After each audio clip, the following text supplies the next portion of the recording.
ఇంకొక పెద్ద విచిత్రం ఏంటంటే గమ్మత్తయింది.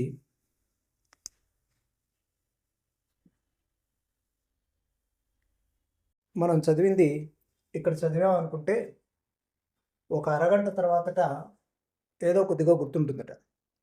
కానీ దాదాపు ఒక 25, 24 గంటల కల్లా దాంట్లో మనకు గుర్తుండేది సుమారు 10-15% గుర్తుంటుందట.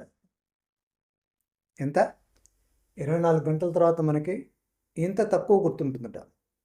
అలా కాకుండా దీన్ని మనం రెండోసారి రివిజన్ చేస్తే ఇలాగ, మూడోసారి రివిజన్ చేస్తే ఇలాగ, నాలుగోసారి రివైజ్ చేస్తే, ఐదోసారి రివైజ్ చేస్తే సుమారు 7 సార్లు రివిజన్ చేసినప్పుడు మీకు అప్పటికి 80-85% గుర్తుంటుంది.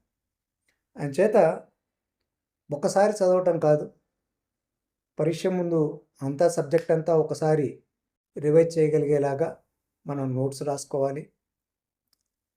అన్నిసార్లు మనం చదవగలిగేలాగా మన ప్రోగ్రామ్ని షెడ్యూల్ చేసుకోవాలి, ప్లాన్ చేసుకోవాలి. ఇది అయ్యే పనేనా అంటారేమో మీరంతా.